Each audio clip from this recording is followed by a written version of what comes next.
Género chico. Género chico, literally little genre, is a Spanish genre of short, light plays with music. It is a major branch of zarzuela, Spain's form of popular music theatre with dialogue, and differs from zarzuela grande and most other operatic forms both in its brevity and by being aimed at audiences of a wide social spectrum. Historical context.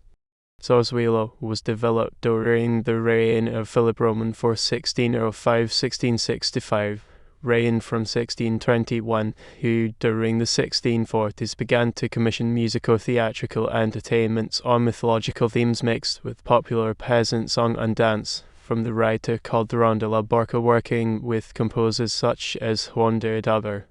These were performed at the Royal Hunting Lodge, the Palacio de la Zarzuela. During the next 200 years, zarzuela, as these mixed entertainments swiftly became known, became the native language alternative to the Italian operatic form nurtured by successive monarchs.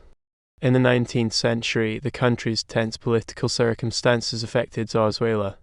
Isabella Roman II fell from power during the Liberal Revolution of 1868, and the country found itself submerged in a crisis at all levels, economic, political, and ideological, with various strands of socialism coming to prominence. Instability increased with the 1870 assassination of Juan Prim, president of the Regency Council and Marshal of Spain. For economic and other reasons, there was a sharp drop in theatre box office sales, as most people could not afford the average 14 reals for non-necessities. Such high prices, plus the national uncertainty, brought most Madrid theatres into crisis, and many, including the Teatro de la Zarzuela itself, came close to ruin. The beginning. Against this trend, Juan José Lujan, Antonio Riquelme, and José Valdés, three actors, had the idea of splitting the afternoon at the theatre into 4 parts of 1 hour each, creating the so-called Caesian sport horrors, or performances by the hour, which cost barely a real and were given in down-market theatres. This kept the seats filled, since people came more often due to low prices. Managers accepted the idea, needing customers. They wanted to repeat the success of Teatro Comico, an earlier phenomenon that copied a famous comic model and was brought by the theatre manager Ardirius to the Madrid Variety Theatre with his own El Joven Telemaco Young Telemachus as the main draw. The comedic model for these featured zany, unpredictable plots based on myths, tending towards caricature and mockery of various topics such as royalty, the army, and politics. They do so with pleasant, catchy music with a certain popular, erotic tone. Comic operas of this sort were nevertheless quickly eclipsed by the expansion of the Género chico and became less popular after the mid-1870s. Because of the need for short, operetta-like works that could fit into 1 hour, the first performances were of old plays that were already popular, such as El Maestro de Baile, the Dancing Master by Louis Masson, and predating the Género chico by many years, or plays like Una Vieja, an Old Woman, Jocuncas Tambid, and El Grimi de Cabin Boy, Miliorieta. These plays had originally been considered secondary and were programmed as such beside larger, more important zarzuelas, but with a change of taste and the tendency towards nationalism and German opera, the Italian taste copied by the zarzuelas would fall out of fashion, whilst the character of these little plays shone for itself. With time, new short plays were written for this short format and jolly style, notably influenced by the comic genre, with suggestive titles such as La Joya de Para, the Fig Leaf, or Dice el Sexto Mandamiento, according to the Sixth Commandment. It is easy to see that the goal of Género chico is purely to entertain the audience.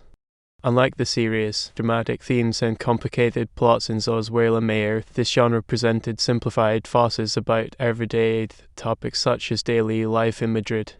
This is why it was so successful with the public. Apart from the low price, people could easily follow the plot and identify with the characters. Development. The decade of the 1870s saw the genre consolidate itself, with numerous authors publishing, for example Miguel Naito and his Algora Frigio the Frightened Cap, and Fernandez Caballero's Chateau Margaux. The genre was now centered on a model similar to that of contemporary realist literature, mainly with the musical form of lyrical one-act farces. The definitive accolade that the Género chico would receive was with Chico in Vava's La Grande Via in the summer of 1886. The play, named after our major street that was then under construction through the heart of Madrid, was so successful that it went from the summer theatres to the Apollo and was repeated several times. It incorporated a series of lively, unrelated one-act farces on current affairs. Federico Chico was one of the most prolific and important Chico composer librettists, often collaborating with Joaquin Valverde. His work includes El Año Pasado, Por Agua Last Year, Underwater, Agua, Azucarillos y Aguardiente, Water, Sweets and Spirits. Perhaps the most popular nowadays, La Alegría de la Huerta, The Happiness of the Orchard, El que tiene nos Arc, Los Descamisados, The Shirtless Ones, and more. Another common model for these works was comparison of two places, the Madrid to Paris Chico y Velard, from Madrid to Paris, or de Getafe al Paraíso, from Getafe to Paradise, a two-act zarzuela by Bobby. Getafe is a town close to Madrid, Cádiz Valverde. Other important playwrights were Jiménez, Joaquin Quinito Valverde San John, Joaquin Valverde de Ronson, Tomás López Torregrosa San Antón, and El Santo de la Isidra Fernández Caballero, El Duro de la Africano, El Cabo Primo, La Viejecita, and Gigants y Cabezudos, named after popular Spanish parade disguises, Jerónimo Jiménez, El Baile de Luis Alonso, and its sequel La Boda de Luis Alonso. One very important author was Rupert Chappie, who spent his life oscillating between attempts to create a proper Spanish opera and his modest Género chico plays, which included Música Clásica, classical music, La Revoltosa, The Rebel Girl, Los Dos y Medio y Sereno, Half Past Midnight, and All is Quiet, y El Tambor de Granaderos, The Grenadiers' Drum. Finally, one of the best-known examples of Género chico was La Verbena de la Paloma, the Fair of the Dove, set at a verbena on the night of the Virgin of the Paloma, August 1401, by composer Tomás Breton. This popular piece came about following several years of experiment by its creator. The Género chico was to decline in importance with the turn of the 19th century. Performance venues. The idea of performances by the Ayer began in cheap theatres, the teacher of Del Recreo being the first. Whilst the critics were harsh with the genre, it was a great success with the public and was adopted by a few more theatres to the point where it took over the Verdades Theatre, which the decline of comic opera had left free and which was already a venue of some note. But the most important venue associated with the Género chico is the Teatro Apollo, opened in 1873, which, following the crisis in Zarzuela Grande, began to put on Género chico to overwhelming popular success. By Franco was considered the real bastion of the genre, and very famous because of the popularity of its fourth session, like Giorte de Apollo, which was a nighttime performance and was always full of dodgy characters, rogues and tricksters no different from the villains represented on stage. Outside of the theatres, the Género chico was also performed in small cafes, and during the summer cheap stages was set up for plays. Indeed, the arguably most important play in the genre, La Grande Via, was performed in this way. Lyrical farce as form of Género chico.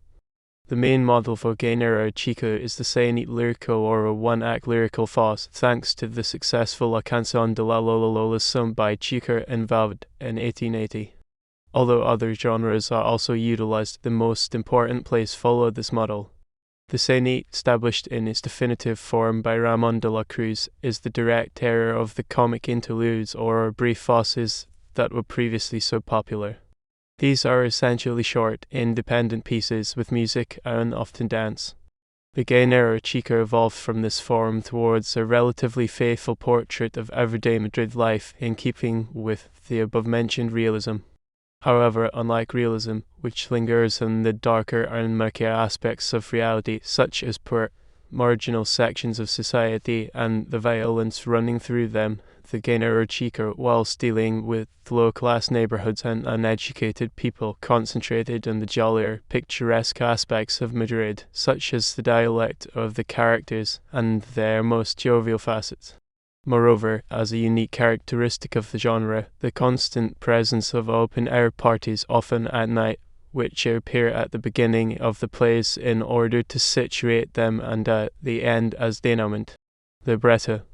The plot is very simple, and sometimes barely holds up the play, which then relies on the scenes it creates.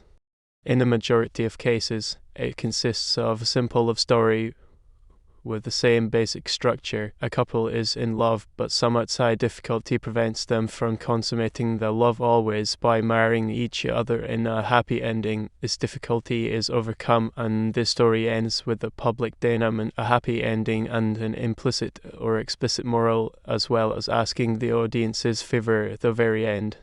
Beside this structure, stereotyped characters from the Madrid scene are brought in. Madrid is typically the locale for these plays: the cheeky chappie, the colourful anarchist who avoids making provocative comments, the idler, the scrounger, the flirt, the sententious old geezer.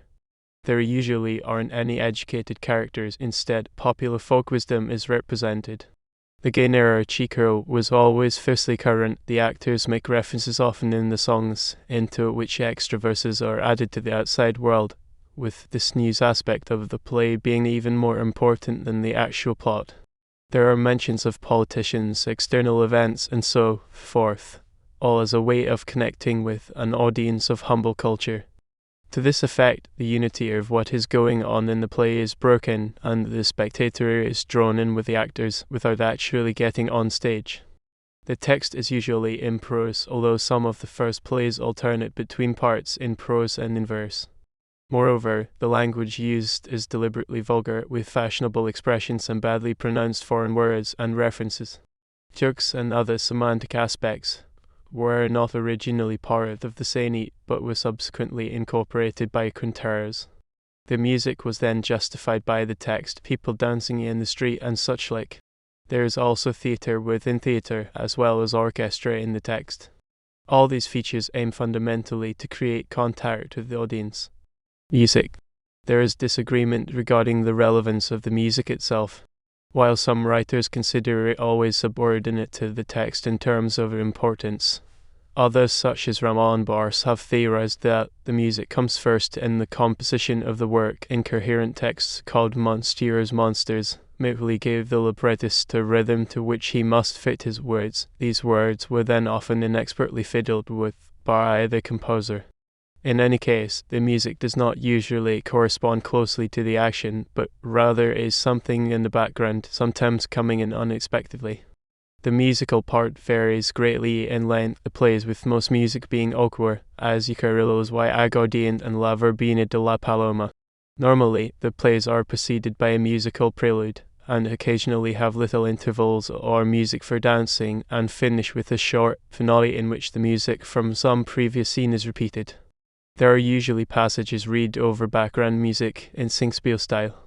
The music is familiar to the ear, popular and traditional, with popular or fashionable melodies of the time being taken and their lyrics changed. The aim is to have the deity stick in the audience's mind after they leave the theatre. Furthermore, pronounced popular rhythms are sought in the dance halls, generally imported but nationalized, such as the churdies from the German-Scottish, its ultimate origin being in Scotland, and many others, such as boleros, fandangos, or habaneras from Latin America, jotas, seguidillas, solos, pascals, and waltzes, polkas, or mazurkas from Poland.